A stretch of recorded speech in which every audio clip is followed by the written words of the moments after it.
ZetaTalk Dragon's Claw. Written March 9, 2006. We have warned since the start of ZetaTalk in 1995 that solar flares would be used as one of the covers during the cover-up. Global warming is the other key cover, but since it does not account for increased earthquakes and volcanic activity, these signs pointing to the approach of Planet X have been and will be tossed into the solar flares bucket.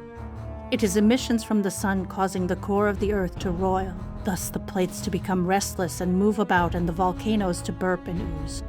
That these Earth changes have never been ascribed before to solar emission is not deemed a showstopper for those orchestrating the cover-up, as they think of the common man as dim-witted and easily led about. What the common man sees beyond the rhetoric is that the world about them is changing and the explanations seem nonsensical. Even a low IQ ditch digger can sense that the weather has gotten extreme, but he also sees the establishment offering only vague explanations while seeming not to care about the effect on the working family. The message is that whatever is going on, the establishment does not plan to help the common man. In almost every culture, there is folklore and prophecy to warn about the coming changes, what the Christians call the end time. Revelations points to red dust and mountains being moved. Islam points to a prophesied 6 days when the sun will seem to rise from the west.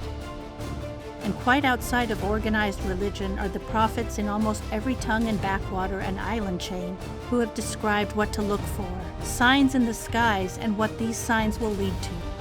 If a low IQ ditch digger cannot understand NASA's explanations for how the solar maximum will come early and create havoc with mankind's electrical grid and satellite systems, they can see that the Earth changes are lining up with what they have heard discussed in the family circle, the tribal meeting, the church group, or while at work swinging a pick. The establishment will not escape from the broad knowledge of the coming times, which have been preset before this time in anticipation of an attempted cover-up. The cover-up is doomed, as it will increasingly fail to confuse the common man, and in fact will only convince the common man that the establishment does not care about them. One wit. Solar flares and asteroid swarms have long been planned as the explanation of choice for the visible approach of Planet X, when it can no longer be ignored or denied, when it appears so regularly in the skies as a writhing bright orb that the common man stands in the street and points to. Where this in theory might pass as an explanation, that the orb is a plasma flare broken off from the sun and the debris and red dust in the tail of Planet X arriving on Earth are just errant asteroid traffic, the explanation lacks a key ingredient. What is the common man to do about this threat, and how will his government help him in this regard?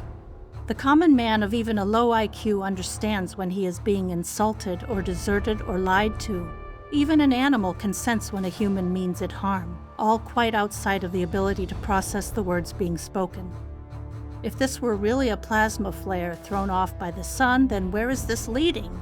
If this were really an asteroid swarm, then what protections does the government plan? What the common man sees is disasters such as New Orleans post-Katrina being ignored, while the words keep promising otherwise. What the common man sees is funds for social services being cut while the war drums are endlessly beating.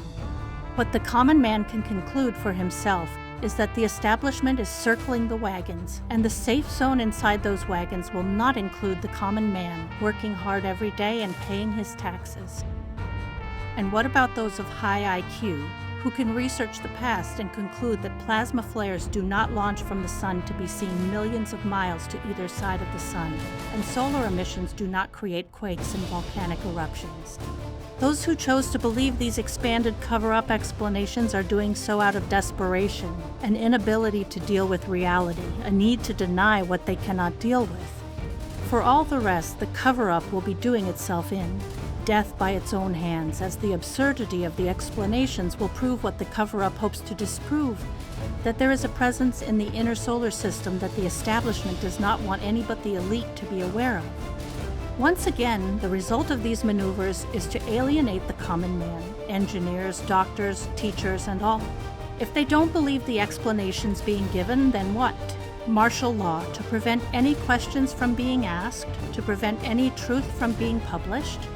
As we have repeatedly stated, martial law is not easy to maintain for more than a few days, even given a natural disaster that would be used as an excuse. Those manning the military are, after all, the common man.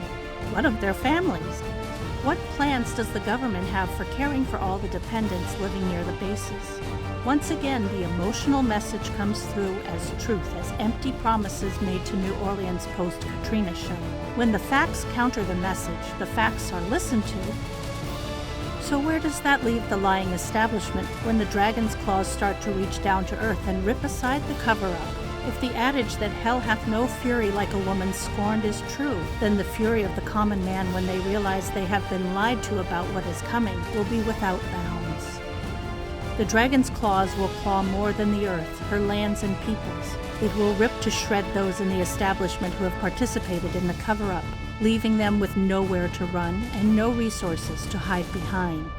Those in NASA who are cooking up absurd explanations, those geophysicists who cooperated with the cover-up, those in the White House or the halls of politics and power in other nations going along, those in the media cooperating instead of reporting, all will be fair game when the dragon's claw starts to tear aside the falsehood and reveal the truth. There will not be enough police or militia to control the rage of the public when the truth is revealed. In fact, the police and the militia will be joining the mob. Now what? Head to the bunkers early, locking the doors and hoping the mob goes away and the pole shift comes soon? As we have endlessly suggested, an alternative exists. Tell the truth, inform the public, let them make their personal plans as they will when the end-time signs become obvious. This, of course, requires the elite to give up their special privileges, which they will have to do in any case, but being loath to do so, they will stall. And thus the dragon will claw,